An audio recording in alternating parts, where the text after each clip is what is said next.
¿Qué son el principio antrópico y el ajuste fino? ¿Son lo mismo o cuáles son sus diferencias? El, el principio antrópico es una hipótesis que tiene que ver con las posibles observaciones que podemos hacer en nuestro universo y que estas observaciones precisamente están limitadas por el hecho de que las mismas observaciones lo permiten. Es decir, que, que el desarrollo de la vida inteligente en este universo y antrópico, de nuevo regresando a la raíz etimológica, ico, recuerden, relativo a antropos, hombre, el ser humano, las personas. Entonces se refiere a que podemos hacer las mediciones o el tipo de mediciones que podemos hacer está limitado precisamente por la posibilidad de este universo de desarrollar vida. Y sí, correcto, está íntimamente ligado con esta pseudoteoría del ajuste fino, ¿no? Esta, este razonamiento de tipo antrópico, basado en las personas, nos lleva a la pregunta de por qué algunas de las constantes físicas toman los valores que toman en lugar de cualquier otro valor. Hay varias constantes físicas en nuestro universo. Una de ellas es la velocidad de la luz, otra es la constante de Planck, etcétera, ¿no? Entonces, el ajuste fino tiene que ver en por qué están, al parecer, ajustadas para que se desarrolle el tipo de vida humana que puede hacer estas observaciones y preguntas sobre el universo y no toman un valor completamente diferente o aleatorio, ¿verdad? Ah, hay muchas formulaciones del principio antrópico. Hay principio antrópico fuerte, débil, etcétera, pero también hay muchos contraargumentos con respecto al principio antrópico. No es un tema que bien podríamos discutir mucho más a fondo en una plática precisamente enfocada a él, pero básicamente eso es a grandes rasgos. Ah, perfecto, ok. Y bueno, Pedro, ahora sí vamos a cambiar un poquito pues, de dinámica. Y bueno, no sé qué, si te parece, bueno, vamos a hablar pues, temas como muy sonados, sobre todo en el mundo del cine, que son, pues, los multiversos, ¿no? Que se toca muchísimo. Entonces, bueno, ¿qué te parece si te voy platicando la escena de la película que vayamos comentando y, pues, te hago algunas preguntas al respecto, pues, para ver qué tan apegados están a la realidad? Excelente, excelente. Sí. Entonces, bueno, mira, la primer película es Doctor Strange en el multiverso de la locura. Es una película del 2022. Y bueno, ahí sucede que hay una escena donde los protagonistas pues van pasando justo por universos distintos. Estos universos se van dando a través de un portal y se ve cómo van cambiando estos universos, ¿no? De repente es un universo de fuego, en otro es un universo de cristal, de agua, en otros se ve incluso que son caricaturas o puros flujos de colores, etcétera. Entonces, bueno, la primera pregunta sería justo, ¿qué son los multiversos? ¿De qué tipos hay? Si es que hay, y de dónde surgen. Y pues no sé, ¿se conoce alguno? Gracias, Jazz. No he visto la película, confieso, he fallado como geek, no estoy al tanto de las películas de superhéroes, no es un género que me guste mucho. Sin embargo, cuando me platicas eso de que hay universos de agua, de cristal, etcétera, es imposible no recordar un poquito los presocráticos y su búsqueda del arge, ¿no? Esta sustancia de la cual todo además está hecho. Tales de Mileto propuso el agua, hubo algunos otros de sus alumnos o alumnos de sus alumnos que propusieron otras sustancias como entre ellas el fuego. Aristóteles creía que todo nuestra cosmología, la primera que desarrolla, son una serie de esferas precisamente de cristal que estaban embebidas en el éter, ¿no? Al parecer seguimos retomando ciertos elementos muy, muy clásicos de nuestro desarrollo occidental.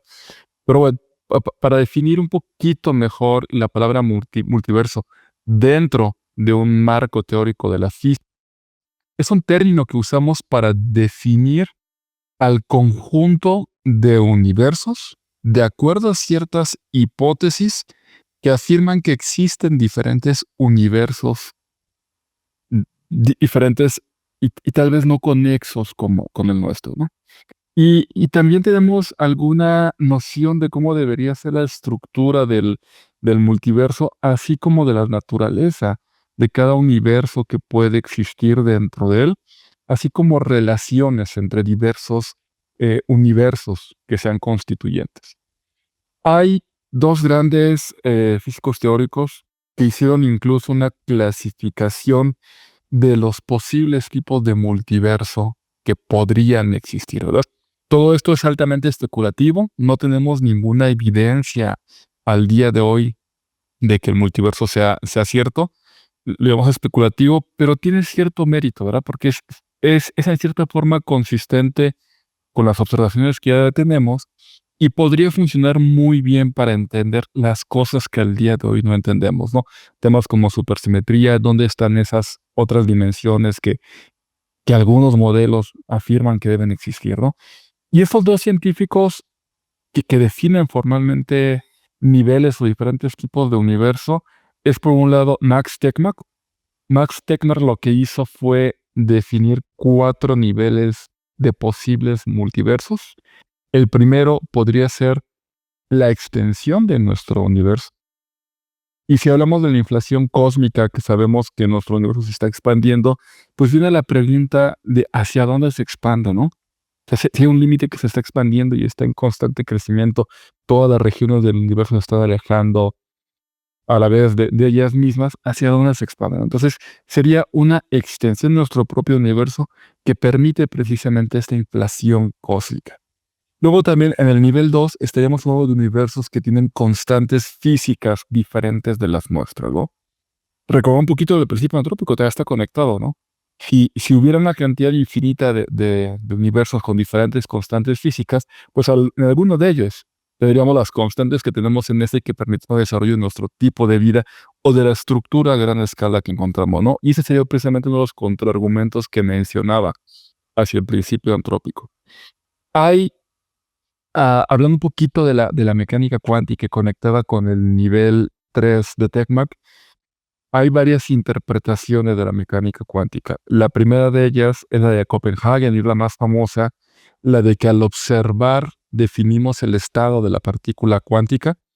Y esta pueden buscarla, por ejemplo, con el experimento mental del gato de Schrödinger y otras cosillas por ahí que la explican. Pero hay otra interpretación muy interesante debida a Hugh Everett, y él decía que vivimos en se llama el Many Worlds Interpretation, la interpretación de los muchos mundos, en donde para cada que hay una decisión de este tipo a nivel cuántico, como que el universo se bifurca y tenemos dos universos. Entonces, en un universo sucedió la medición que observamos, pero la otra que no esperábamos y que era igualmente probable, sucede en otro universo. Entonces, el universo se va como que desdoblando. Este sería el tercer nivel dentro del marco teórico de Tegmark. Y por último, tenemos el ensamble final. Y este no voy a entrar mucho porque es realmente muy abstracto de forma matemática, pero al fin y al cabo pues, tenemos un ensamble completo cosmológico y dentro de ellos tenemos varios universos que pueden suceder. También Brian Greene, él se fue más allá, ¿no? Él definió 9 tipos de universo que no voy a revisar ahorita uno por uno porque no me lo sé de memoria y porque sería entrar también en una bifurcación muy grande que de nuevo no puede dar para un tema por completo, una charla muy, muy interesante acerca de. Pero sí, esa sería más o menos la definición en física teórica y las dos grandes clasificaciones que tenemos al día de hoy. Ok, perfecto. Y entonces, bueno, en este caso te comentaba, ¿se podría viajar entre o sea, bueno, más bien entre universos con un portal? O sea, ¿sí existiría? Me gusta pensar que sí. Ahora, el cómo y si lo logremos y si nuestra raza humana tridimensional, en 3 dimensiones físicas, pudiera emprender cualquier cosa hacia un multiverso o un universo con condiciones diferentes, constantes físicas diferentes, es altamente especulativo. Pero insisto, me gusta pensar que como raza humana algún día lo conseguiremos, ¿verdad? Hay que dejar volar la imaginación tal. Ahora, con relación a este personaje de ciencia ficción y que se transporta y va a varios multiversos y cambia muy rápidamente de uno a otro y sobrevive a todos, pero es muy poco probable que pueda suceder algo así, ¿no? Y sí quedaría completamente dentro de un marco de ciencia ficción. Perfecto, sí, sería, el problema sería la sobrevivencia, ¿no? De nosotros. La sobrevivencia y el poder ir y venir, ¿no? Encontrar el tipo de vehículo, de mecanismo que permita esta navegabilidad entre diferentes universos. Vaya que nuevo sería ver. Y por supuesto, ok. Y bueno, entonces también hay otra película, esta es más reciente, es la de Todo en todas partes al mismo tiempo. Ganó el Oscar a la mejor película en el 2023 y bueno, ganó otros 6 más, ¿no? Tuvo muy buena acogida. Es una mezcla, pues no sé, de comedia absurda, ciencia ficción, etcétera. Entonces aquí es una mujer, bueno, está en California y se da cuenta que su vida solo es una, así como que de muchos millones de vidas posibles, o sea, en otros universos.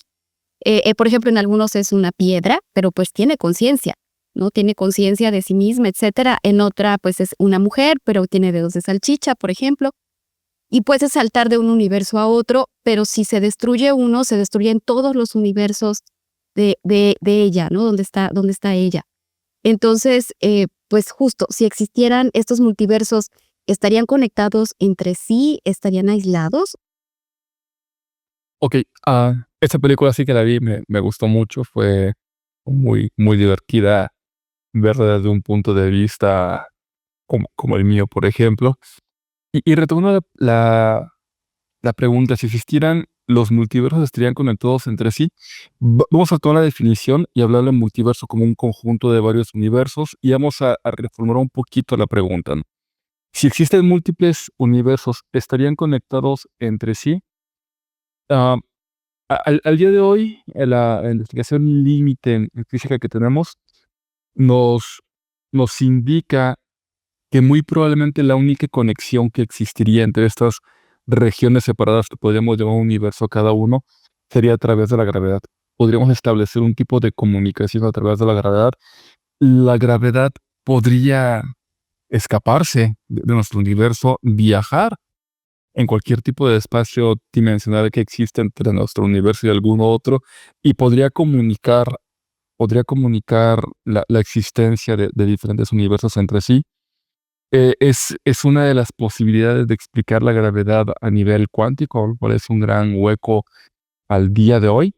Y también podría explicar por qué la gravedad es tan, tan, tan débil en nuestro universo. Precisamente por esa dilución del viaje entre multiuniversos, algo por el estilo.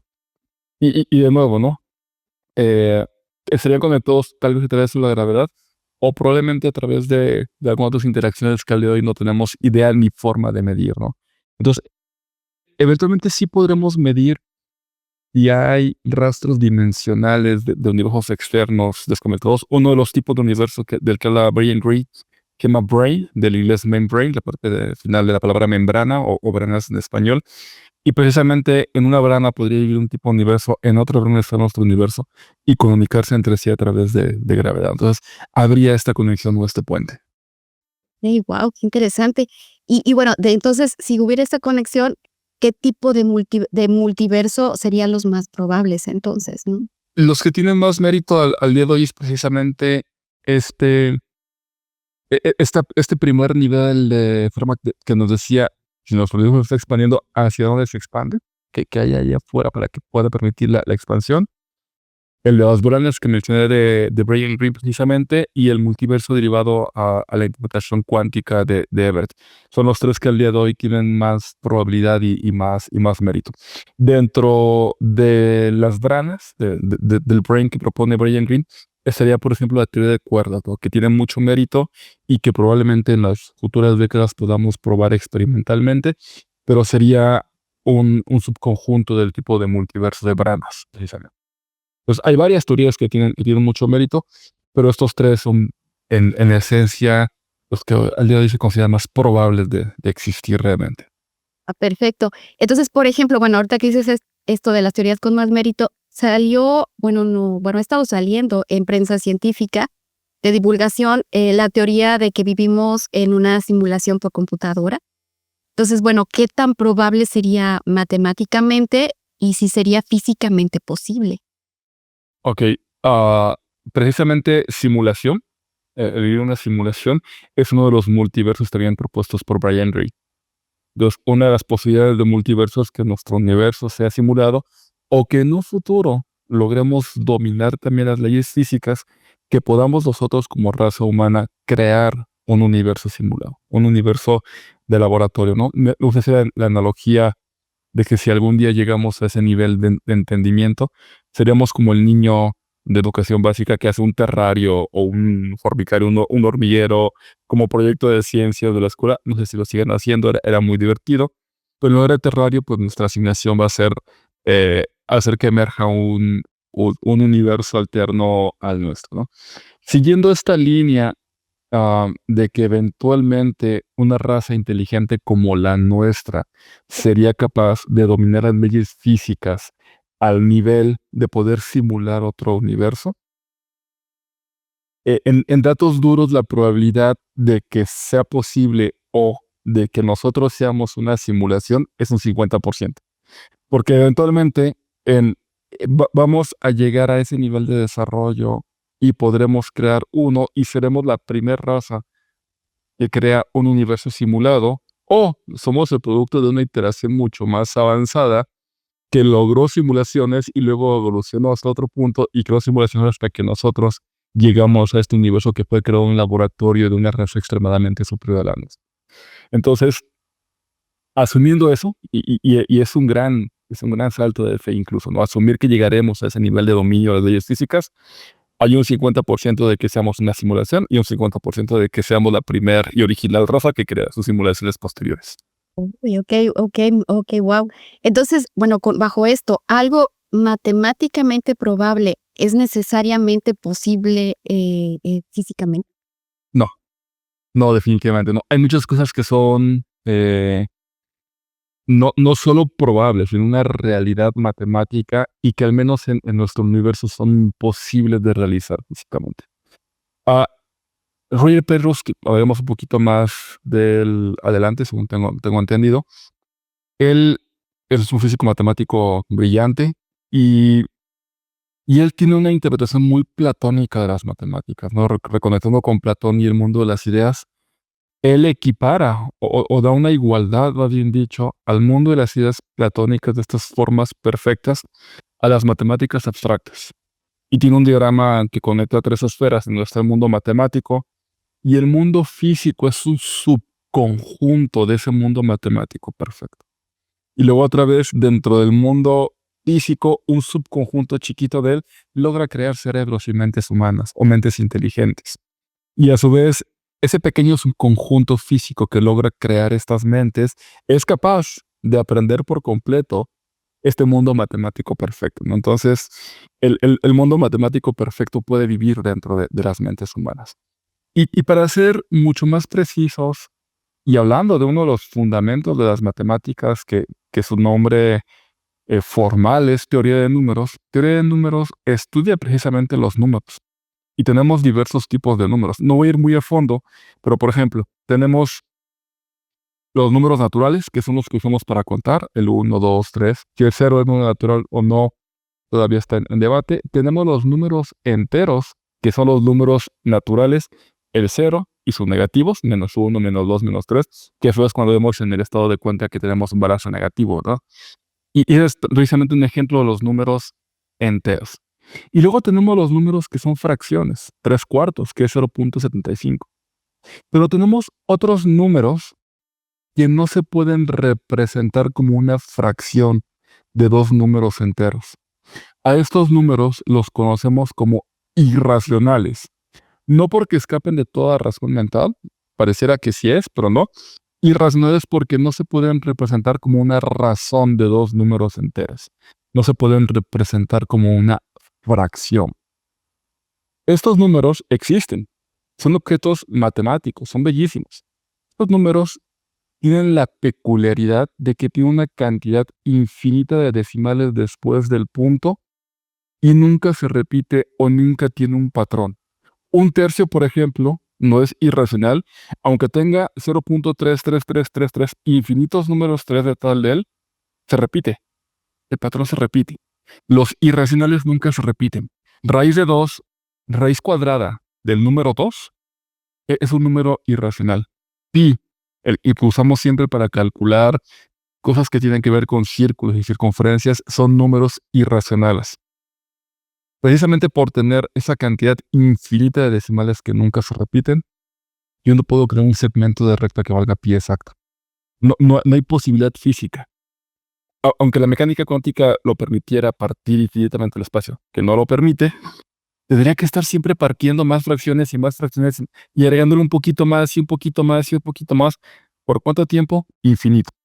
Entonces, los números irracionales no solo son matemáticamente probables, son una realidad y un concepto abstracto. Y es físicamente imposible construir una cantidad que tenga una igualdad con un número irracional. Bueno, entonces estos sí son varios conceptos y que bueno, luego no los tenemos, o bueno, más bien los tenemos mezclados. Entonces, ahora sí, bajo tu perspectiva, y hablando de matemáticas, ¿tú crees que se puedan resolver problemas de la vida diaria o decidir mejor usando matemáticas? Por supuesto, soy un firme creyente de ello y me gusta hacer siempre una analogía, ¿no? De que si vamos a cruzar, digamos, un lote baldío y vamos de una esquina a la otra. No hay nada en medio. Nada. Y da igual caminar por los extremos. Vamos a poder estar bardeado. Estamos en la esquina de usar mi libreta, estamos en esta esquina y aquí está la salida. Y no hay nada en medio, no hay ningún obstáculo, no hay ningún riesgo, no hay ningún peligro. Intuitivamente vamos a caminar en diagonal. Es muy poco probable que caminemos siguiendo esta barra y luego esta barra. Nuestro cerebro está intuitivamente entendiendo el teorema de Pitágoras y nuestro cerebro intuitivamente sabe que esta diagonal, esta distancia es menor que la suma de estas dos partes. Y eso se demuestra con el teorema de Pitágoras. Somos seres matemáticos en cierta medida de forma natural. Hay varios experimentos en el buen sentido, no que dañan con bebés, con infantes, y tenemos ya cierto razonamiento matemático embebido en nosotros desde el nacimiento. Y claro que se pueden aplicar a resolver problemas de nuestra vida cotidiana. Si no hubiéramos aplicado las matemáticas a problemas reales, no tendríamos esta conversación usando tecnología. La tecnología es una aplicación ingenieril y la ingeniería es una aplicación muchas veces de la física y la física es una aplicación de las matemáticas. Y también, ¿no? Desde un punto de vista muy personal, el aprender a manejar nuestras finanzas personales, el aprender a tomar decisiones racionales y todo, son matemáticas que estamos aplicando en nuestra vida diaria. Seamos conscientes de ello o no, odiemos, amemos las matemáticas o nos sean indiferentes, las usamos para nuestro beneficio. Es imposible tener la sociedad que tenemos sin el uso de las matemáticas. Efectivamente, y sí, tú hablas justamente de tener una mente racional, más matemática, entonces, pues justo sería la pregunta, ¿se puede comprobar o refutar física o matemáticamente las supersticiones o alguna de ellas? Sí, incluso hay papers al respecto, ¿sabes? De fenómenos paranormales y demás. Y a ver, todo lo que existe en literatura científica, al menos son reputaciones de estos fenómenos paranormales, ¿no? Y también pensemos en el desarrollo histórico de nuestra raza. Antes un rayo era un fenómeno paranormal o un fenómeno que atribuíamos a deidades, regresando un poquito a temas anteriores. Hoy tenemos un conocimiento muy profundo, ¿no? De cómo se ioniza el aire, cómo se abre un canal, cómo encuentra el canal con menos resistencia, la electricidad y fluye y sabemos que la luz es plasma, que el gas que está en nuestra atmósfera se calienta tanto que brilla. Entonces, eventualmente, todos los fenómenos que atribuimos como algo paranormal, vamos encontrando explicaciones que lo satisfagan por completo, ¿verdad? Y de nuevo, sin intentar ir en contra de las creencias personales, a mí me gusta pensar que sí, que eventualmente todo ese tipo de fenómenos tendrá una explicación científica satisfactoria como la historia lo ha probado. Entonces, hay muchas instancias y pruebas de fenómenos que se han podido explicar al día de hoy. Entonces, bueno, relacionado con esto, pues justo, ¿cuántos tipos de lógica existen y pues por qué se necesitaría más de uno? Esa es otra pregunta que podríamos pasar horas, meses, años platicando y estudiando y probablemente nunca dejemos de aprender lógica, ¿verdad? Hay muchos tipos de lógica y el campo de estudio inicia formalmente con Aristóteles, uno de los grandes de la antigüedad, ¿verdad? Y entonces tenemos la lógica aristotélica que lleva de hecho su nombre. Y hay otros dos tipos de lógicas que llevan el nombre de la persona que primeramente las propuso o que las definió formalmente. Porque, a ver, antes de Aristóteles, por supuesto que había lógica, ¿no? Pero más o menos las reglas y era una formalidad sí nace con Aristóteles. Tenemos el álgebra de Boole, que se llama álgebra booleana, que se usa mucho en computación. Es el álgebra de ceros y unos, es el álgebra de falso y verdadero, es el álgebra de blanco y negro, ¿no? Es la lógica de los extremos. Hay otro tipo de lógica de un matemático alemán llamado Gottlob Frege, y esta lógica, durante detalles, es mucho más. Tenemos tres tipos de lógicas que tienen el nombre de sus creadores o de sus formalizadores, ¿verdad? Pero también tenemos lógica universal, lógica existencial, lógica proposicional de predicados, de las funciones de los predicados de primer orden y de órdenes superiores de primero, segundo, tercer orden. Tenemos lógica clásica, tenemos lógicas multivaluadas, tenemos lógicas paraconsistentes, tenemos lógicas informales, que es lo que todos hacemos, nos guste o no. Cuando tratamos de convencer a alguien de nuestros argumentos, seguimos cierto razonamiento lógico, muy informal muchas veces, y muy lógico para nosotros y muy ilógico para nuestra contraparte en alguna discusión tal vez, pero la usamos. Tenemos lógica simbólica, lógica matemática. Para ciencias naturales tenemos lógica inductiva y lógica deductiva, dependiendo cómo analicemos los datos, si interpolamos, extrapolamos en los datos, eso es uno de esos tipos de lógica. Hay lógica moral, hay lógica deontológica, como la del Kant, la de los imperativos categóricos.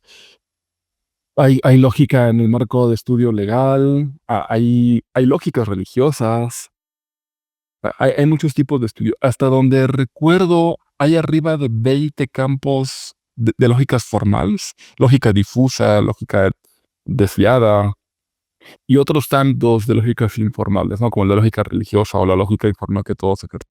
Hay muchos tipos. ¿Y por qué la necesidad de más de un tipo de lógica? Si entra en sutilezas demasiado técnicas, cada tipo de lógica tiene sus limitantes. Y llegamos a lo que se llama la incompletud, en donde dentro de un sistema lógico formal siempre vamos a encontrar enunciados o aseveraciones que no pueden ser resueltas dentro de esa lógica formal y tenemos que ir a otra.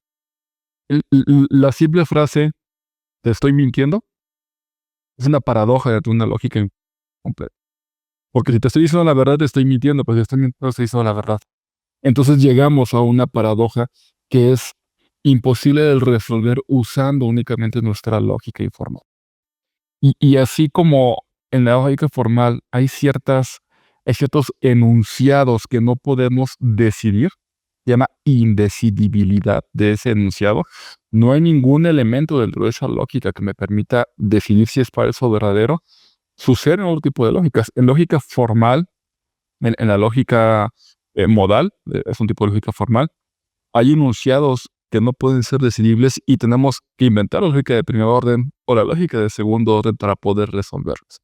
Entonces, precisamente por esta inconsistencia, estas paradojas que suceden dentro de los límites de cada tipo de lógica, es que necesitamos tipos de lógica superiores o diferentes. Oh, bien. Y sí, como dices, necesitaríamos toda una charla completa para poder más o menos entender, ¿no? Todo eso. Sí. Y bueno, aquí yo no sé si tú sepas que sí es cierto que Yoda, el personaje de Star Wars, habla usando un lenguaje basado en lógica. Muy basado en lógica, en una lógica formal tal vez muy básica, muy cercana a la lógica aristotélica, pero sí, precisamente sus aseveraciones se pueden deducir lógicamente o de lo que sucede en el contexto o de lo que ha dicho previamente, ¿no? Entonces, sí, vaya que sí hace un buen uso de lógica, y por eso de repente suena chistoso. Si habláramos con lógica formal todo el tiempo, entonces sería difícil de comunicarnos con otras personas. Y justo esta oración, sí, esto, entonces aquello, una construcción de la lógica modal que podríamos representar abstractamente y que no tendría sentido de esta charla, ¿verdad? Porque nadie nos entendería ya. Qué persona tan pedante. Como eres, parece Yoda, ¿no? Yoda parece pedante. Entonces, en el contexto inadecuado, pues no es tan útil utilizar argumentos lógicos por completo. Hay un libro maravilloso de la profesora Eugenia Cheng que le recuerdo mucho, que se llama El arte de la lógica, The Art of Logic, How to Make Sense in a World of Doctrine. El arte de la lógica, cómo encontrar sentido en un mundo que no lo tiene.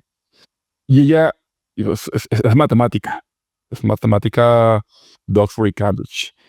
Y ella defiende la postura de que debemos ser seres humanos lógicos, racionales, pero en un sentido útil. Tenemos que saber que tenemos sentimientos, emociones, diferentes backgrounds, diferentes creencias. Hemos crecido de una forma muy diferente de todos los otros. Y hay que ser lógicos, sí, pero de forma útil. Claro, sí, claro, muy, muy interesante. Y bueno, Pedro, ahí ahorita van hablando de personajes y películas, pues vamos a hacer antes un paréntesis, antes de que sigamos, para pues conocerte un poquito más. Y esta pues pregunta se la hacemos a nuestros invitados. Y bueno, aquí creo que encaja bien. ¿Qué personajes te han gustado más o que tengas más presentes o que recuerdes más incluso y que tú creas que te han influido pues de alguna manera? Ha habido, sin duda, muchas personas que no voy a poder mencionar, y si por omisión va alguno, les pido una disculpa de antemano. Pero desde que era pequeño, mis padres, he tenido la fortuna de contar con unos padres maravillosos que siempre impulsaron el conocimiento, la lectura y otro tipo de cosas. No era mal visto en casa, entonces, y siempre me apoyaron hasta el final en mis estudios, en lo que me dedico, en lo que hago. Entonces, sin duda, ha sido una influencia muy, muy grata y muy positiva. Tuve maestros maravillosos desde la educación primaria. La profesora Ida Tapia, si alguna vez ve esto, influyó muy positivamente en mí, me facilitó acceso a lecturas científicas y un poquito diferentes a lo que otro profesor de primaria habría hecho. Ah, y hablando de personajes, pues sí, ya un poquito más famosos y conocidos, pues varios físicos, ¿no? Mi primer libro de divulgación que leí en ciencia fue de Stephen Hawking, A Brief History of Time, una breve historia del tiempo, que vaya que me marcó desde muy pequeño. Personas como Richard Feynman, personas como el profesor Penrose, como el profesor Solon, como... Vaya, sería imposible mencionarlos a todos. Alex, la persona que nos conectó a ti y a mí, ha dejado huella en mí. Me ha ayudado muchísimo a poder realizar esas explicaciones no tan técnicas y hablarlas y platicarlas de una mucho mejor manera. Mis interacciones con él ha servido mucho. Por de todos mis alumnos de la academia de la que formo parte, Mateus, uno de esta academia que me invitó a este proyecto y que me ha servido mucho para mejorar como persona, y también que es un tipazo, ¿no? Ya como amigo y demás. Han sido muchos ya, sí, y de nuevo no voy a hacer justicia a todos ellos. Eventualmente recordaré uno que otro y lo veré en los comentarios del video ya que esté publicado, y creo que nunca dejaré de hacerlo. ¿No? Estar agradecidos de toda esta maravillosa influencia que han tenido en mi vida. Ah, no, pues claro que sí, vamos a ver, y qué bueno pues, que los recuerdes a todos con cariño y como, pues, como se merecen, como tú dices. Y pues justo hablaste de Roger Penrose. ¿Nos podrías decir, estudiaste con él en Stanford, entonces nos podrías decir quién es y pues qué opinas de él y cómo fue tu experiencia? Sí, no directamente en Stanford, sino que tuve la oportunidad de hacer algo que se llama Research Visitor Student, que son como intercambios. Entonces tuve oportunidad de ir al Reino Unido, a Oxford, a estudiar con él unos meses, y en particular a estudiar con él algo que se llama Twistor Theory, que es uno de esos múltiples intentos unificadores de la mecánica cuántica con la relatividad general. Él es un físico matemático, una de las personas más brillantes que he tenido el placer de conocer. Su mente funciona en niveles incomprensibles para casi el resto de la humanidad, y aún así tiene esta facilidad de comunicar y enseñar estos temas que viven en su mente. Él fue ganador del premio Nobel precisamente fue una de las primeras personas. Antes de ganar el Nobel trabajó con Hawking, y ellos llegaron a lo que se llama los teoremas de singularidad. La singularidad es un resultado de la teoría de la relatividad general de Albert Einstein, y ellos llegaron a la conclusión de que las singularidades deben existir. Avanzando un poco su trabajo, estas singularidades precisamente son una de las predicciones sólidas de la teoría de relatividad general y que nos ayudan a entender la formación de los agujeros negros. No solo la formación, sino qué es lo que puede vivir dentro de un agujero negro y de qué forma. Él ganó el premio Nobel precisamente por el descubrimiento de que los agujeros negros era algo prácticamente inevitable en nuestro universo, de acuerdo a la teoría de relatividad general, y lo ganó junto con otros dos científicos, Reinhard Genzel y Andrea Jess. Hay un documental buenísimo de la doctora Jess en Netflix que trata acerca de cómo se fotografió y encontró el agujero negro en el centro de nuestra galaxia. Fue parte de la investigación de esta profesora. Entonces, regresando al tema de Perros, que es una persona maravillosa, de la cual he aprendido mucho. Su libro de divulgación, denles una checada, requiere un esfuerzo consciente para entenderlos a profundidad, pero valen muchísimo la pena y es una de estas mentes que ojalá pueda ayudar otros 2 siglos, ¿no? Ayudaría mucho a la humanidad que siguiera generando ideas. Perfecto. Y bueno, entiendo también otro físico brillante que es Kip Thorne. Bueno, que también, pues creo que fue tu maestro y pues estuvo relacionado con la película Interestelar de Christopher Nolan. Y bueno, pues sería justo, ¿no? ¿Qué opinas de la película? ¿Quién es Kip Thorne y cómo se relacionan? Wow, de mi top 3 de películas Interestelar. Estuve con él cuando uno estaba en proyecto esta película y estaba medio muerto el proyecto. Afortunadamente cambiaron de director, tuvo un nuevo empuje y se pudo realizar de la manera en la que Thorne quería, que era apegada a ellos de la física. Yo con él estuve estudiando igual un intercambio, un tema muy particular que se llama Quantum Non-Demolition Measurement, que son cómo realizar mediciones cuando lo que quieres medir es tan pequeño que los efectos cuánticos demuelen cualquier intento de medir. Entonces tienes que buscar estrategias, pensar muy fuera de la caja para encontrar en ese umbral de lo que quieres medir cómo los efectos cuánticos de tus instrumentos van a afectarlo, vas a medir otra cosa que ni al caso, y cómo sobreponerte a eso y cómo encontrar una estrategia correcta para realizar tus mediciones en ese mundo tan pequeño.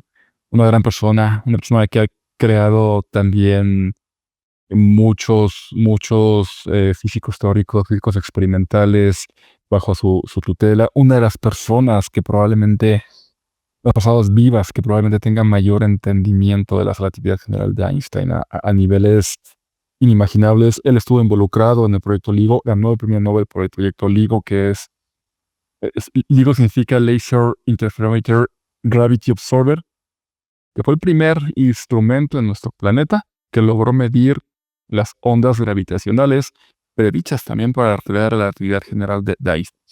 Siempre, tomando en cuenta esto, siempre en los límites de la gravedad es donde rompemos las barreras del conocimiento actual en física y donde encontramos el siguiente salto y los grandes tres.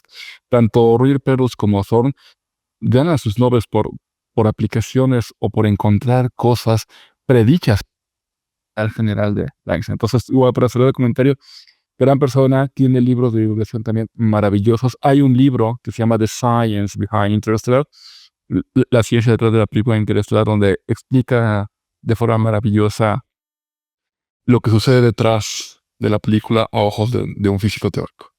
Ok, y bueno, y entiendo que es una de tus películas favoritas justo porque estaba, bueno, relacionada con él, o bueno, ¿cuál es tu opinión de ella? Porque está relacionada con él, porque el guión final es una obra maestra hablando de escritura, de screenplays y demás, porque está muy, muy, muy bien hecha. El director Christopher Nolan le dio una visión muy apegada a lo que es la realidad física que somos nuestro universo, porque impulsó muchísimo la investigación de agujeros negros. El estudio que contrataron para hacer las animaciones de los agujeros negros y del agujero de gusano se llama Double Negative, es un estudio del Reino Unido.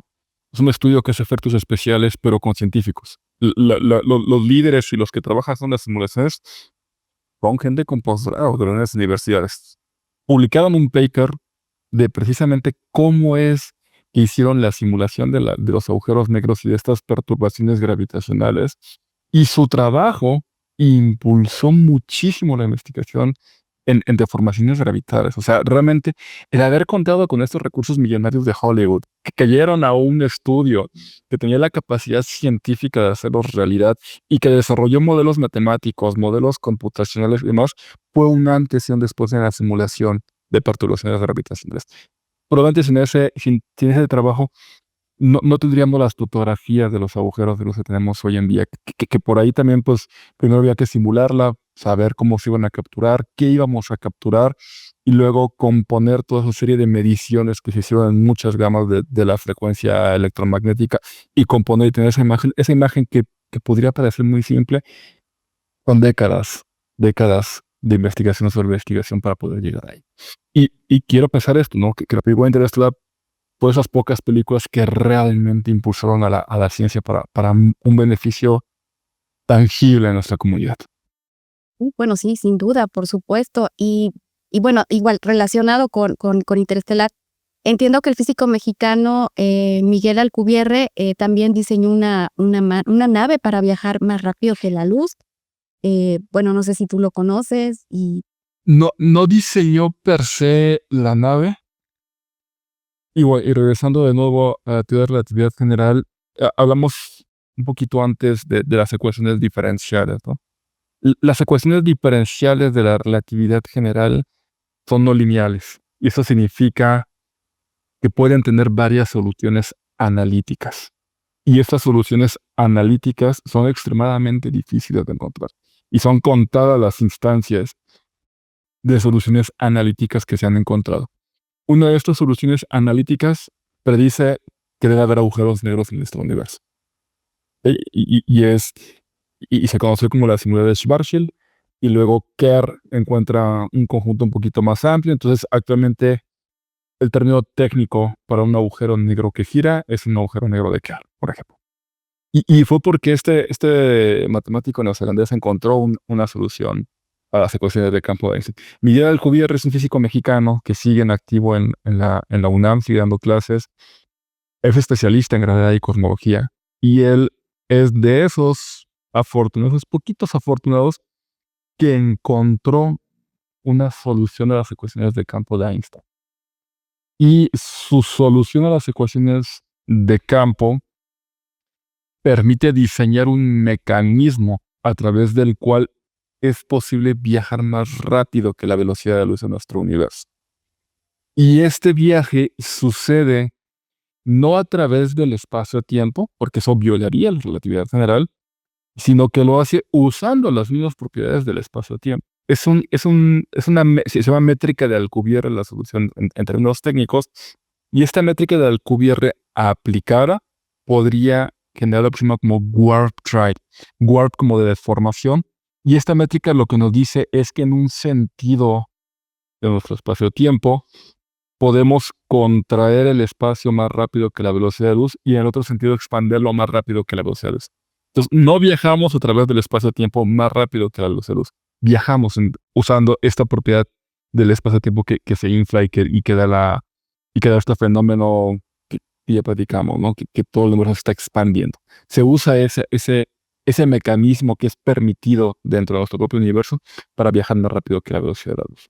Y hay un grupo de estudio financiado por la NASA que precisamente está investigando cómo aplicar esta métrica de Alcubierre para construir la nave que sería capaz de viajar con esta burbuja. ¿Ok? Entonces, sí, Alcubierre no diseña directamente la máquina o la nave, pero sí su métrica es la que permitiría crear este tipo de naves que viajarían dentro de una burbuja de deformación del espacio-tiempo mismo. Igual, voy a compartir con ustedes los links de este grupo de estudio de la NASA, que es activo, y tiene un par de brochures muy explicativos y muy bonitos, incluso ilustrados, de cómo podríamos en el futuro viajar más rápido que la velocidad de la luz.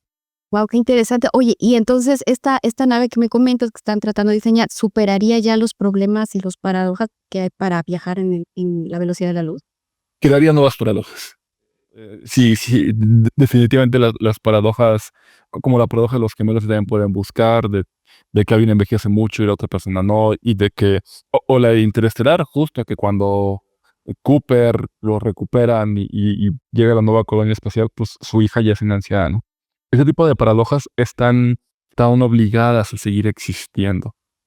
Están obligadas porque desde la relatividad general también, de la especial, de hecho, entendimos que no podemos viajar solo en el espacio, que esta idea de un presente universal no existe. Cualquier viaje, cualquier desplazamiento es obligatoriamente un viaje en el espacio, pero también en el tiempo. Entonces no hay forma de evitarlo. Y la persona o las personas que dejan esta nave muy probablemente jamás vuelvan a ver a las personas que dejaron atrás en la Tierra, porque el tiempo va a transcurrir extremadamente diferente. Se puede incluso invertir la fecha del tiempo, ¿no? Ok, entonces, bueno, perfecto. Entonces, pues vamos a seguir entonces. Muchas gracias, Pedro, por compartirnos pues todo esto y pues vamos a seguir ahora con otras teorías que proponen en física, pues para explicar nuestra realidad y pues con las películas, que era la dinámica con la que estamos. Entonces, bueno, vamos ahora con otra película que se llama Destino Final. Es pues en este caso es una franquicia de 5 películas. Ahí, bueno, todos los protagonistas están intentando escapar pues justo, ¿no? De su muerte, la cual ya está predestinada. No importa lo que hagan, ¿no? Siempre van a dejar de existir de la misma manera en que ya lo tienen determinado. Y pues cuando llegan a evitarlo, hay una energía que nunca se ve, hay una energía o fuerza que hace que se desencadene todo a su alrededor para que vuelva a culminar el evento tal como estaba pues ya predestinado. Entonces, pues bueno, aquí estaría relacionado, si nos puedes explicar qué es el demonio de Laplace y si estas películas estarían relacionados con esto y pues al tener ya un destino predeterminado y que no se puede escapar de él y pues antes ya hablamos de la teoría del caos, sería lo contrario. Muy bien, Jess. El demonio de Laplace, desgraciadamente, nos llega como demonio de Laplace. Laplace era un matemático francés que entendió muy, muy, muy bien las ecuaciones de Newton. Las ecuaciones de Newton, la primera, segunda, tercera ley y la ley de la gravedad, describen ya en términos matemáticos el comportamiento de cada partícula, o al menos eso creían en la época newtoniana, post-newtoniana, y hasta principios del siglo XX, ¿no? Y Laplace escribió, el término que le dio a Laplace fue una inteligencia que, pues, Laplace imaginaba alguna especie de ente, de inteligencia, de conciencia extremadamente avanzada y extremadamente inteligente que pudiera saber con precisión la posición y velocidad de cada partícula de nuestro universo. Y esta inteligencia, que insisto, fue traducida como demonio porque, quién sabe, tal vez nada más pegado el nombre, otras veces como la inteligencia del lado, pudiera conocer con precisión la posición y velocidad de cada partícula, cómo se está moviendo, podría calcular todo lo que ha pasado y todo lo que ha pasado. Así como podemos calcular cuántos días, horas, minutos faltan para Año Nuevo, que ya está próximo a llegar, y con mucha precisión, aunque luego tenemos que hacer ajustes distintos. Además, podemos calcularlo. Desde atrás, que esta inteligencia tan grande que conociera absolutamente todas las partículas del universo, podría hacer cualquier cálculo hacia adelante y hacia atrás. Y entonces llegamos a un determinismo muy, muy, muy duro. Extremadamente duro. Todo lo que va a pasar ya está escrito en las ecuaciones de Newton y en la posición y velocidad de cada partícula. Lo que yo voy a decir enseguida, los ademanes que voy a hacer, etcétera, ya están definidos. No hay ninguna posibilidad de salirnos de ese guión y de ese script, ¿no? Entonces, la inteligencia sería capaz de calcularlo y saberlo todo. Está relacionada de un día predeterminado.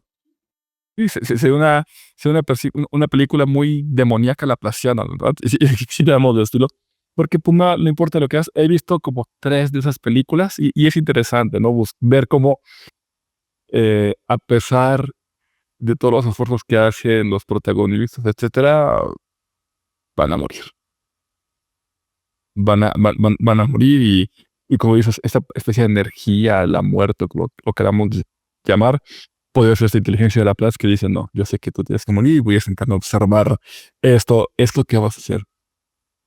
Sería contrario a la teoría del caos, Mm, no exactamente contrario. Si partimos del punto de vista que esta inteligencia es capaz de medir con absoluta precisión la posición y velocidad de cada partícula, no sería caótico el resultado final, porque precisamente la teoría del caos viene definida por nuestra imposibilidad para medir con precisión. Y un pequeño error que damos en las mediciones, a pesar de que el modelo matemático exista y sea confiable, nos va a dar un resultado completamente indeterminado. Y vamos a recordar, ¿no? Típicamente una ecuación que es caótica tiene este objeto que se llama atractor, que es el marco en el que pueden suceder los eventos, ¿no? Y si asumimos esta máxima de que todos los seres humanos somos mortales, al menos al día de hoy, aun con la teoría del caos y aun cuando no pudiéramos hacer la medición precisa de un futuro, pues vamos a morir. Entonces podríamos seguir retratando una idea de nuestra muerte en una o varias instancias y dar un poquito rienda suelta a la imaginación y decir que el argumento puede mantenerse a pesar de la teoría del caos. Más adelante veremos un poquito más a detalle de la teoría del caos y otro tipo de posibilidades que existen para que este determinismo realmente no suceda en nuestro universo. Pero en primera instancia no es exactamente lo contrario. Hay posibilidad dentro de. Perfecto, ok. Y bueno, relacionado con esto, también hay una película italiana que se llama justo El demonio de Laplace, y pues ahí la trama es acerca de un asesinato. Este ya está predicho y lo predijo mucho tiempo atrás una máquina, y pues ahí sí se aborda justo el tema del libre albedrío y pues el destino. Entonces, bueno, primero, ¿me podrías decir pues brevemente cuáles son los principales argumentos en contra de este demonio de Laplace? El primero, um, imaginemos el tamaño de una máquina que sea capaz de, primero, conocer el estado de cada una de las partículas de nuestro universo. Imaginemos a esta inteligencia o a esta máquina o lo que querramos ver que sea perfectamente determinista. Y el primer contraargumento sería cómo adquiere o cómo le alimentamos la posición y velocidad de cada una de las partículas que existen en nuestro universo. Y el tamaño que tendría que tener esta mente o máquina para poder mantener el estado correcto de cada una y realizar los cálculos y cómputos necesarios para predecir justo un evento. Entonces, en ciencias computacionales en particular, que igual las ciencias computacionales son matemáticas aplicadas, y en ciencias computacionales hay algo que se llama la intractabilidad.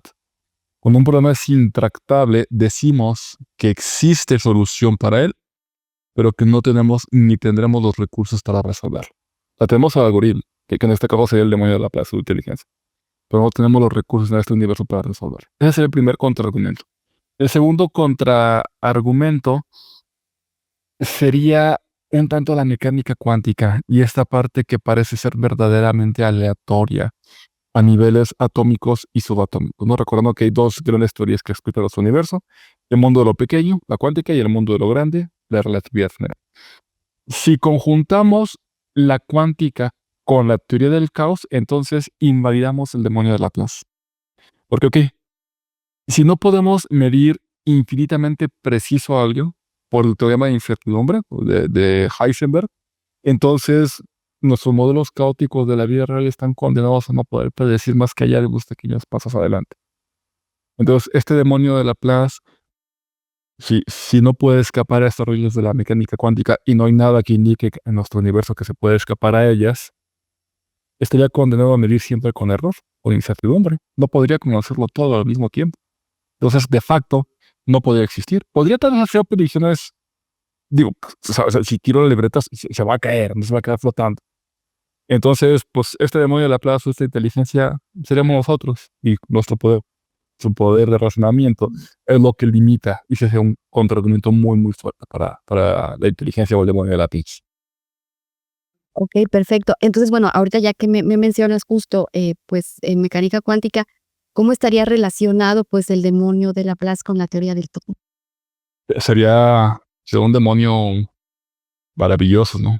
Que de entrada sería la personificación, si queremos llamarlos como persona, ¿no? O sería la identificación, si queremos más ontológicos y decir que es un ser que existe, precisamente persona de una teoría del todo. Sería precisamente la teoría del todo, un equivalente a él, ¿no? O uno de los equivalentes que podrían existir. Ok. Y bueno, ahora sí, hablando de pues estas teorías que intentan explicar pues justo pues todo lo que pasa en nuestro universo, bueno, ¿qué es una teoría unificadora? ¿Cuántas hay? Y es lo mismo que esto de la teoría del todo que me estás mencionando. Voy a empezar de la última parte. Teoría unificadora y teoría del todo no son exactamente lo mismo. Las teorías unificadoras tenemos ya algunas que son una realidad y que las entendemos a profundidad. No significa que sean teoría del todo, pero sí, una teoría del todo sería una teoría unificada. ¿Qué son las teorías unificadoras? Voy un poquito al siglo XIX y en el siglo XIX uno de los logros intelectuales más grandes fue entender los fenómenos eléctricos y magnéticos. Pasó por muchas personas, Faraday, por muchos científicos antes, hasta que llegó Maxwell, y Maxwell también con su genio brillante resolvió el electromagnetismo y lo codificó en una serie también de ecuaciones, adivinen de qué tipo, diferenciales. Las ecuaciones de Maxwell son un conjunto de ecuaciones diferenciales que describen absolutamente todos los fenómenos eléctricos y magnéticos. Maxwell se dio cuenta de que existe esta cosa mística, al menos en la esencia, que se llama campo, y que el campo electromagnético tiene dos componentes, una en este eje y otra en este eje, y que aquí sucede la electricidad y acá el magnetismo. Son perpendiculares a sí mismos. Y Maxwell, con su teoría, con su campo electromagnético y sus ecuaciones, es la primera descripción formal que tenemos del concepto de campo y del concepto de unificación. Maxwell nos presenta la primera teoría unificada. Unifica la electricidad y el magnetismo. Ahora, hoy en día, entendemos nuestro universo en base a un conjunto de partículas. Vamos un poquito antes de ellas. Se me olvidó.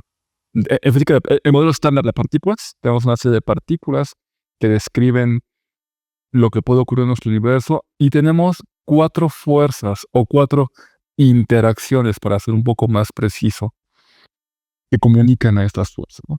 Entonces, esas interacciones también suceden a través del intercambio de partículas, de las partículas portadoras. Entonces, tenemos el electromagnetismo como una de las fuerzas fundamentales.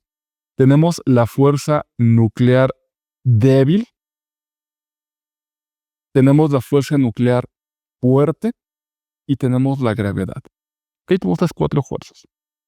En el siglo pasado, creo que en la década de los 70s y 80s, se logró unificar el electromagnetismo con la fuerza débil. Por ahí, cuando se empezaron a hacer mediciones y los modelos matemáticos de la fuerza nuclear débil, la fuerza nuclear débil, uno de los fenómenos es la fisión y la fusión nuclear. Cuando hacemos una bomba de fisión o fusión, o el Sol mismo, que funciona por fusión, esa energía que nos calienta o esa energía que nos destruye es debido a la fuerza nuclear débil. La fuerza nuclear débil se comunica a través de unas partículas llamadas bosones W y bosones Z. Pero estos bosones tienen masa. Y es conductivo, no deberían tener masa. ¿Por qué tienen masa? Y justo cuando se entendió que la fuerza nuclear débil y la fuerza electromagnética son la misma, pero que en algún punto de la evolución de nuestro universo los niveles de energía bajaron y se separaron, la vemos como manifestaciones diferentes, pero en física de energía, de las energías, de energía superior a la que vivimos, la nuclear débil y la electromagnética es una misma fuerza. Y ahí tenemos nuestra segunda teoría unificadora, y se llama la fuerza electrodébil. Y eso también ayudó a entender por qué algunas partículas adquieren masa. Y luego llegó Peter Higgs y otras personas y propusieron precisamente el mecanismo de Higgs, que también ganó un premio Nobel recientemente, de cómo es que las partículas adquieren masa y en particular por qué estos bosones que no debían tener masa, que debían ser como un fotón, de fotón del tipo de bosón, ¿por qué adquirieron masa? Y es precisamente, se llama el término técnico es el rompimiento de la simetría. Entonces, al nivel energético que estamos en el universo, se rompe la simetría y se separan en dos fuerzas aparentemente. Y esta está confirmada y sabemos que es cierto. Luego tenemos las GUTs, las Great Unifier Theories, las grandes teorías unificadoras, que van a unificar la fuerza nuclear fuerte o la fuerza de color, la fuerza que hace que los quarks no puedan existir solitos. Los protones y los neutrones son dos quarks. Son tres quarks unidos por gluones. Los gluones son los portadores de la fuerza nuclear fuerte y son tan fuertes que no dejan que los quarks suenen solitos por ahí. No podemos encontrar quarks solitos en la naturaleza. Si unificamos la fuerza nuclear fuerte con la fuerza electrodébil, tenemos la fuerza electronuclear. Hay varias teorías, ninguna confirmada. Esperen noticias en las próximas décadas con la siguiente generación de colisionadores de partículas. ¿Y qué era la gravedad? Cuando logramos unificar la gravedad con la fuerza electronuclear o la gran teoría unificadora, tendríamos una teoría del todo, según lo que entendemos al día de hoy. Y para la gravedad, respondiendo a la pregunta de cuáles hay, pues tenemos las dos más famosas es la quantum gravity, la gravedad cuántica de buques y la teoría de cuerdas. Igual, no voy a entrar en detalles de ninguna de ellas, no da para dar mucho la plática. Si dan las candidatas o algunas de las candidatas de la teoría del todo. Si alguna de ellas toma la forma de demonio de Laplace, no sabemos todavía, ¿no? Perfecto. ¿Y alguna de ellas tiene pues más mérito actualmente? Las dos son campos de estudio activos. Las dos tienen mérito matemático, bastante. Y en las dos estamos lejos de poder comprobarlas experimentalmente, desgraciadamente. Ok, entonces sí estamos muy lejos de hallar la teoría del... Sí, al menos décadas. Digo, salvo que nazca otro Newton, otro Einstein, y de repente esté jugando en su silla y sienta que se cae como Einstein y después diga tipo el pensamiento más feliz de su vida y se haga una pregunta profunda y su mente haga las conexiones y luego logre desarrollar la teoría, salvo que realmente tengamos un genio así próximo al futuro, estamos lejos. Y lejos, pues podría ser siglos, ¿no? Milenios incluso. Podríamos extinguirnos primero como raza humana antes de encontrarla. Y si esta teoría unificadora tomara la forma de un demonio de Laplace que es altamente determinista, en la misma teoría estaría codificado quién y cuándo la encuentra, ¿sabes? O sea, sería así de determinista. Eventualmente lo va a estar escribiendo y va a resolver la cuestión y va a decir, pues sí, yo en el pasado, hace 3 segundos, tenía que haber encontrado la teoría unificadora porque la teoría unificadora determinista dice que la iba a encontrar en ese momento. O sea, así extremo podría ser el caso. O podría existir y ninguna de sus variables o ninguna de las cuestiones de sus variables coincidir con que algún ser humano la encuentre. Entonces, puede existir como un ente matemático abstracto inaccesible para los seres humanos por completo. Okay. Entonces, entonces la teoría del todo estaría dentro del determinismo. ¿Es determinismo o indeterminismo? No sé. Depende de la realidad final de la mecánica cuántica y lo que está abajo de lo que llamamos longitud de Planck. La longitud de Planck o la constante de Planck nos da dos mediciones. Nos dice cuál es el espacio mínimo para que algo pueda ocurrir, cuál es el tamaño mínimo de espacio, discretiza el espacio-tiempo y nos dice también cuál es la cantidad mínima de tiempo que puede transcurrir. Resulta que es una definición de instante. Y es el tiempo de Planck y la longitud de Planck. Son de pequeños. Pero ¿qué hay debajo de ellas? ¿Cuál es el sustrato detrás de ellas? No tenemos ni idea de qué forma pueda tomar. Hay algunas teorías como la esfuma cuántica que explicarían, por ejemplo, fenómenos como el entrañamiento cuántico a través de topologías o de mini agujeros de gusano que suceden en ese tipo de esfuma cuántico, aleatorios y demás. Pero al final, si esta teoría del todo sería determinista, pues va a depender de la realidad que exista a esos niveles hacia abajo y de la interpretación incluso metafísica correcta de lo que sucede. Porque como te decía, tenemos interpretaciones, la de Copenhagen y la de Ebel, que son las más famosas. Hay otras más. ¿Cuál de ellas es verdadera? ¿Colapsa la función de onda o se desdobla y se crea otro universo donde sucedió el otro fenómeno donde el gato está vivo y el niño está muerto? De nuevo, es experimento mental. Nadie mató gatitos en estos experimentos. No lo sabemos. es muy arriesgado afirmar que se va a teoría determinista. Puede existir una especie de mecanicismo materialista no determinista. Sí, es probable. Y esto de alguna manera, pues, afectaría el libre albedrío, nuestro libre albedrío. Definitivamente. Y al día de hoy hay grandes avances en lo que entendemos por libre albedrío. Parece no existir, al menos no de la forma romántica que hemos entendido. Romántica y católica, claro está, ¿no? Porque recordemos que fue un Deus ex machina para justificar por qué existe el mal en la tierra, existiendo un Dios bueno, bondadoso y amoroso que lo creó, ¿no? ¿Cómo es posible que exista? Típicamente se atribuye el libre albedrío. Esa idea está por demás abandonada. Pero si realmente tenemos libertad o volición, concepto técnico mucho más preciso que libre albedrío, aún está en discusión, ¿no? Y hay grandes libros que tratan acerca de ello. Hay uno muy bueno que se llama Who's in Charge, quien está a cargo de un neurocientífico, el doctor Gazzaniga, en donde con experimentos algunas de las acciones suceden antes de que nos demos cuenta de que la vamos a hacer. Que sería muy similar a un reflejo. Te metes la mano a algo caliente, la vas a quitar antes de que seas consciente que la quitaste. Entonces, el doctor Gazzaniga, en base a experimentos y resonancias magnéticas funcionales y demás, llega casi al límite de lo que conocemos hoy de libre albedrío. Les recomiendo mucho ese libro para entender lo que sabemos hoy de libre albedrío y qué posibilidad queda de que realmente lo tengamos como acto de volición plenamente consciente, ¿no? Ok, perfecto, Pedro. Entonces, bueno, ya casi para ir cerrando, pues justo en un escenario donde ya se encontró una teoría del todo, aunque nos falte mucho, ¿cuáles consideras que serían pues los riesgos y los problemas éticos?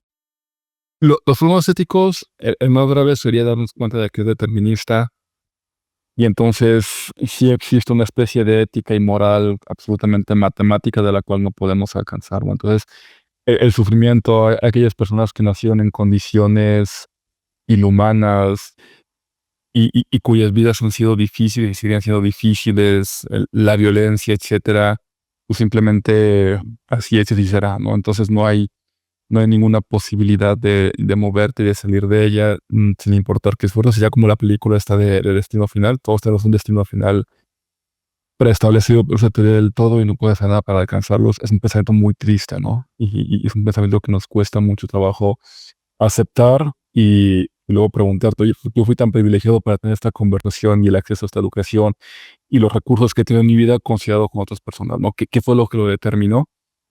Te pone a pensar mucho. Los riesgos, pues también son muy grandes porque vamos a suponer que no es una teoría unificadora determinista, ¿no? Entonces sí hay margen de acción, pero siempre los avances tecnológicos suelen estar sesgados y suelen sí generar mucho desarrollo político y económico, pero para los países que ya son líderes, ¿no? La investigación en física siempre va rompiendo con barreras. Invertir en la ciudad de partículas, alguien te pregunta para qué sirve gastar tanto dinero. Pues hemos encontrado, por ejemplo, superconductores y demás que luego se han aplicado a la industria médica, que no tendríamos resonancias magnéticas funcionales al día de hoy, que no tendríamos estas máquinas no invasivas que permiten diagnosticar un escáner completo de tu cuerpo y saber dónde células cancerosas, cómo diseñar protocolos médicos, no hubieran diseñado las drogas, por supuesto, pero también pues es tecnología que va a ser disponible en países del primer mundo y que de nuevo va a ser inaccesible para gran parte de la población. Entonces, la democratización del acceso a ese tipo de tecnologías no siempre sucede de inmediato. Las inteligencias artificiales tienen sesgos, ahorita está muy de moda, ¿no? Y tienen sesgos muy fuertes ya comprobados. Desde la forma en la que esté programada, porque fue programada por mentes humanas con sesgos que todos tenemos, hasta la adopción, el acceso a las mismas, y que para alguien puede decir, yo pago mi mensualidad de $20 para tener acceso a la inteligencia artificial más moderna y más top, pero mucha gente del mundo no puede. Entonces, vaya que hay riesgos y ojalá podamos resolverlos como raza humana. Ojalá no sea un determinismo absoluto en donde no quede ningún margen de acción ético ni moral. Y ojalá para cuando lleguemos realmente podamos entenderlo como una sociedad más equitativa, igualitaria y justa para que todo el mundo tenga acceso y podamos evitar. La misma teoría nos ayuda a lograrlo. Claro, y así, bueno, y además relacionado justo con esto que dices de los problemas éticos que habría, ya estaríamos todos predeterminados, predestinados a, Sí, qué triste. ya bastante triste. Y es más, estaría determinado que nos pongamos triste por saber. Exactamente, así es. Bueno, Pedro, pues ya casi para ir dando terminada esta sesión, pues acostumbramos a hacer un par de preguntas, pues para terminar de conocerte, saber un poquito más de ti. Y pues bueno, justo la primera, en el caso que te ganaras la lotería y pudieras vivir como quisieras, ¿qué harías en un día común si ya fuera de por vida? Si ya fueras ayer así, ¿qué harías? Lo mismo que hago hoy en día. Y regresando al tema del determinismo, soy muy afortunado de poder hacer lo que quiero, de disfrutar con lo que hago. Me gusta lo que hago, tanto profesional como personalmente. Tengo los medios materiales para seguirlo haciendo. No necesito comprarme un megayate o 4 aviones gigantes para leer en ellos, que nadie me moleste. La realidad es que tontas, ¿no? Si hubiese sido lo que hago al día de hoy, seguiría dando mi vida de conocimiento. Seguramente mantendría mi trabajo que hago porque me gusta mucho. Seguiría dando clases a las personas. Lo que sí podría hacer, y es algo que ya hago, pero también limitado, que si bien tengo una vida, como decirlo, cómoda, pues también no es que pueda derrochar o disponer de los recursos que me gustaría disponer. Pero cosas que hago es, por ejemplo, apoyar la educación de las personas, fomentar la educación, apoyar a gente con talento. Entonces, seguramente con los recursos de la lotería podría becar a muchas personas, podría precisamente hacer esta parte que platicamos de democratizar el acceso a la innovación y al conocimiento, podría apartar más parte de mi equipo para dar clases, podría tener más alumnos, podría tener más asistentes de profesor que me ayuden a hacerlo, podría tener más conversaciones como esta, podría regalar libros, bibliotecas. Creo que iría más hacia ese sentido. Hay una cantidad de dinero tan ridícula como la lotería, cambiaría tal vez mi confort o mi estilo de vida marginalmente, ¿no? Entonces, de nuevo, pues no necesito ese tipo de lujos y extravagancias tan grandes. Hay pocas cosas que quisiera comprar que no podría hacer hoy. Tal vez sí viajaría al espacio, ¿sabes? En esos vuelos de turista espacial, ¿por qué no? Está bien que ojo un poquito más accesibles, pero ojalá creo que irían más a un legado filantrópico y apoyar mucho la educación. Creo que es el mejor vehículo para cambiar la realidad de las personas. Qué bonito, Pedro. Ya también en otra sesión hablamos de las probabilidades matemáticas de que nos saquemos la lotería. No compro billetes de lotería. Hay un matemático muy famoso que decía que la lotería es el impuesto para las personas que son malas en matemáticas. Así es. Ok, Pedro. Y bueno, y una pregunta más, pues ante un cambio profundo que contradiga tus convicciones, ¿tú confías en un sentido superior o te vas a enfocar en las evidencias? Evidencia. Quiero pensar digo, también soy muy terco, ¿verdad? Me va a costar trabajo cambiar mis convicciones, pero pienso que la definición de un ser humano racional es aquella persona que es capaz de cambiar sus creencias en base a nueva evidencia. Y evidencia real, o sea, no cuentos, ni pseudociencia, ni charlatanería. Evidencia real, evidencia dura. Me gusta pensar que soy una persona racional. Entonces, me gusta pensar que cuando llega mi momento, y ha pasado a mí, de repente, tu intuición, tu apego, tu anhelo te dice que tal teoría o tal resultado es cierto y luego hacemos lo contrario, pues ni modo, duele y toca aceptarlo. Y de repente te equivocas en tu investigación, en lo que publicas y en lo que haces. Y duele un buen reconocer tus errores, pero pues ni modo, tienes la evidencia en la cara y pues a tragarse el orgullo y seguir avanzando. Creo que seguiría manteniendo ese perfil, aunque también sé que muchas personas se han aferrado a Einstein mismo. Él se negó a la mecánica cuántica, ¿no? Estuvo en contra de ella, precisamente tan brillante. Newton no aceptaba que otras personas no pudieran replicar sus experimentos. Les echaba la culpa a las lentes, al vidrio, a la forma de pulirlo, a su ineptitud para hacer los experimentos. No aceptaba crítica en su contra. Entonces quiero pensar que se tendría nueva evidencia, con mucho esfuerzo en muchos casos, pero quiero pensar que sí es una persona racional. Muchas gracias a todos y pues aquí con eso terminamos. Muchas gracias. Hasta pronto. Ha sido un placer y también quiero agradecerte a ti, Yacet, el poder tener esta plática y que fluya tan bien es gran parte de tu trabajo y la forma en la que lo llevas. Entonces, el agradecimiento es para ambos el día de hoy, Perfecto, pues muchísimas por tu trabajo. muchas gracias y pues nos vemos muy prontito y gracias a todos. Gracias. Hasta luego. Hasta luego.